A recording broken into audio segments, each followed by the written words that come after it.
Greetings.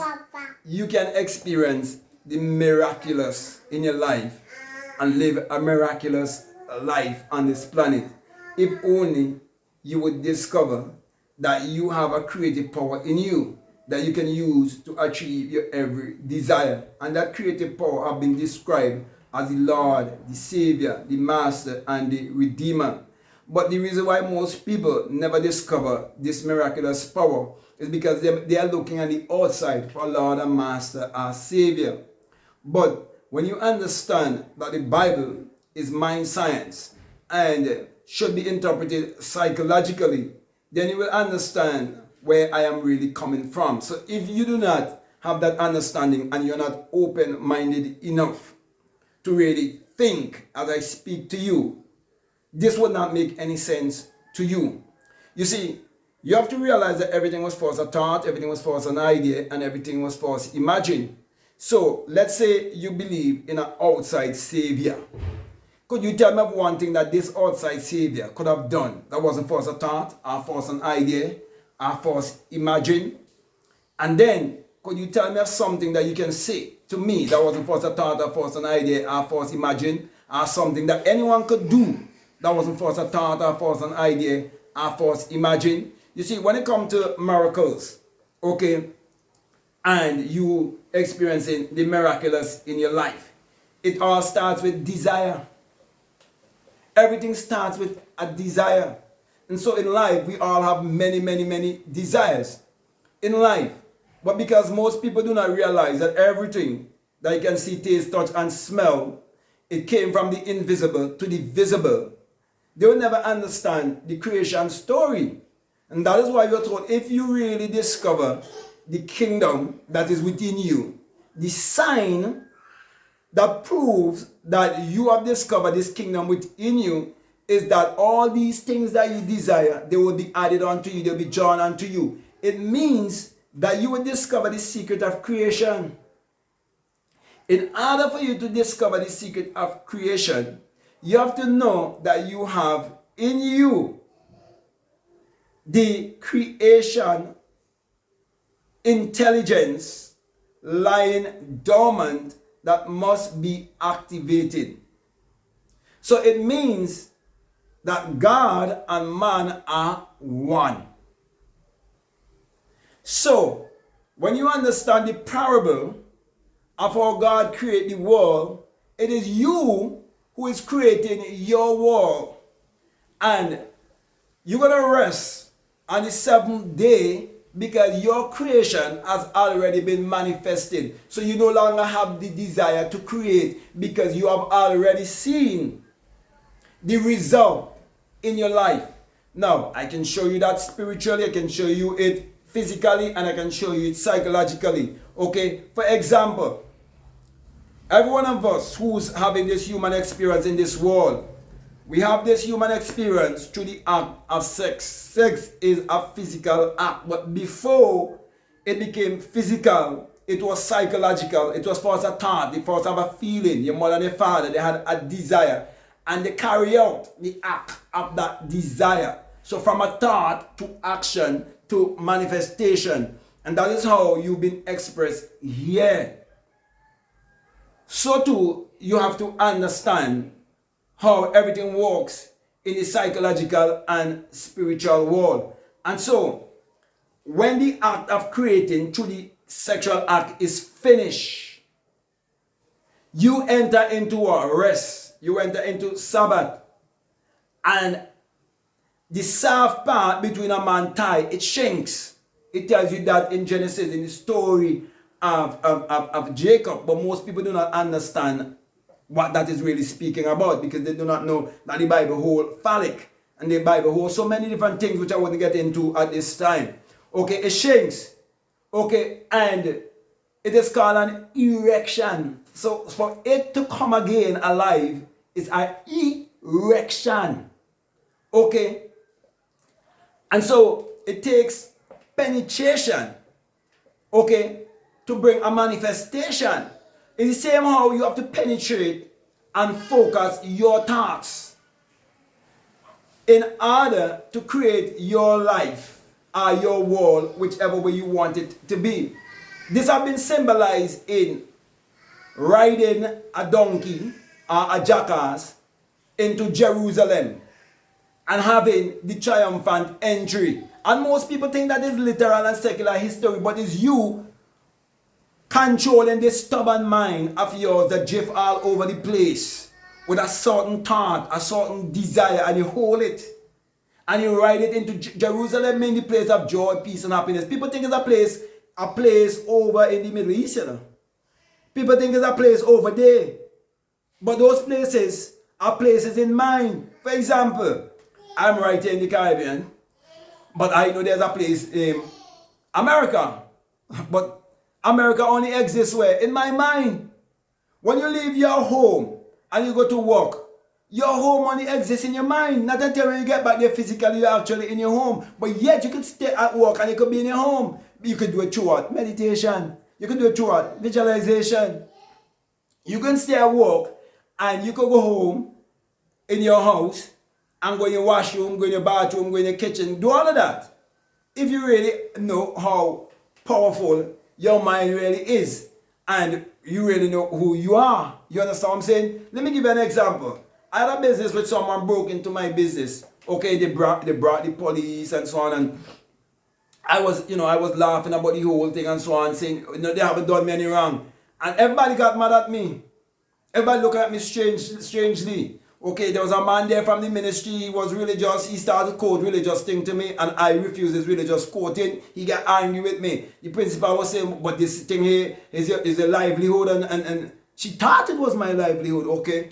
And so on, and they couldn't understand my behavior. And I went home, find a nice quiet place to sit and take my justice. And all I wanted was for the person who went into my business to spend their Christmas holidays around bars. And that's it. That's all I wanted. And that's exactly what I got when no one knew who broke into the place. You understand what I'm saying? But you cannot tell people these things they're not going to believe. But my brother and my sister, the point I want to get across to you is that what I'm saying is not based on belief. It is based on experience.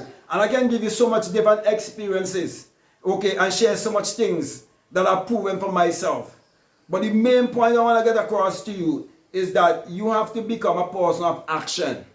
Action speaks louder than words. That's why even the Bible in James tells you must become what? A doer and not a hearer, deceiving yourself. You know the amount of people going to church, deceiving yourself. You know the amount of people who've been going to church for years, who give their shoulder to be inoculated to take the job because they had loans and mortgages with the bank.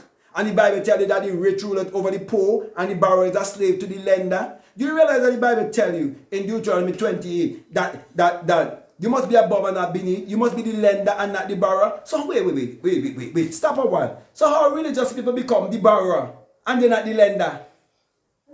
And then it tells you that the 1,000 cattle upon a hill belong to your father. Something is wrong. Something doesn't add up. But people are unwilling to unlearn, relearn, and reprogram their subconscious mind. But if you're willing to unlearn and relearn and be willing to reprogram your subconscious mind, you will discover that you have a power that you can use to achieve your every desire. And that's how you will experience the miraculous taking place in your life. And some people who do not understand science and understand that the Bible is a book of mind science, people who do not understand that they are using a science, when they have a desire and they pray to a God outside of themselves and they believe in a man 2,000 years ago and they call on the name of that man 2,000 years ago and they see the thing happen, they will give all kind of praises thinking some man they pray to and he gave them what they asked for. That is why people who don't go to church are more prosperous than people who go to church. Check who run the world. Check out the Bill Gates of the world. Check out all of these people who have all of these religious and superstitious people so controlled that they were willing to get an experiment done upon their bodies when their body is supposed to be the temple of God. Just think about it. So, what they did, as I come to a close here, they give you places to socialize. Social clubs that you could go to on a Saturday and a Sunday. So you could ease some of your pain in life, some of the things that you're going through in life. You can ease some of that on a Saturday and a Sunday. You can release yourself with some of that. And that is why most people keep going on and on and on and on and on and on and on, still asleep. While 1% of the world control the wealth of the world, and 1% is controlling all the other people in this world and making them slaves. But my brother, my sisters, I'm saying to you, you're not a slave. You can't change the system, but you can change your mind. I'm not saying to change the system because you can't change the system. Use the system. Enjoy the system. But never make the system use you. Okay? It's like a man using the bank. But you're not making the bank use you. Okay? So sometimes when you bring this kind of message across and people do not understand, they misconstrue what you're saying. Okay? For example, here there is the school system. Send your children to school, but make sure that you school your children at home before you send them to school. So they know the foolishness that they're going to tell them. Okay? So my brother, my sisters,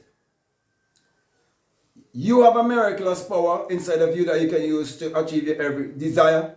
But the only how you can experience this miraculous power, you have to become self-disciplined, and you have to practice self-mastery in your life by being a doer.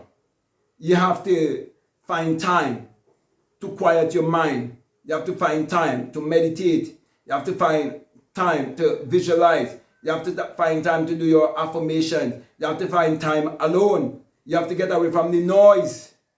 And you have to stop going after the getting and instead seek after the being. They set up a rat race.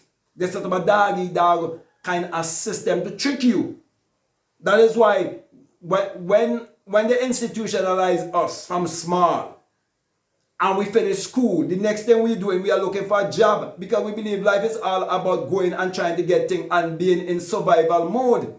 Okay, and then when they get us so, and we spend our lives trying to get things in this world, and then when we start to become older now, and we start to ask ourselves what life is all about, the easiest thing is to go and join a church. And when you join a church now, okay, you feel like you're secure because you waste your life and believe that there's a better life for you after death. You're fooling yourself. We are here to discover who we are. And when we discover who we are, how to use our power that we have in us to achieve our every desire. And indeed, you do not need anyone to pull any strings for you. I can tell you so many things I've done without anyone pull any strings for me. I don't need anyone to pull any strings for me. We are all magicians on this planet. Don't make nobody fool you. You have a magical power. That is why the church people, they were against the movie Harry Potter. When it's only symbol, it's only sign. And it is just subliminal messages in the movies. And they take it and oh, it's evil. It's of the devil. It is demonic. No. Your word is your one. It's not a piece of stick. It's your word. That's why the Bible itself tells you the power of life and death lies where? In your tongue. And that the tongue that church people can't control. They gossip morning, noon, and night. They're terrible with the tongue. Man, I could go on and on and on and on, but I'm come to a close. I want to thank you very much for listening to me. I want to say to you, if this is the very first step that you listen to me, what I'm saying, if it makes sense to you, if it really resonates with you, and you haven't subscribed already, I'm definitely encourage you to subscribe, to like, to comment, to share this video. Also, if you would like to grab a hold of my work, I'll definitely encourage you to check out all of the links that are down below. So with that being said, I just want to say peace, out.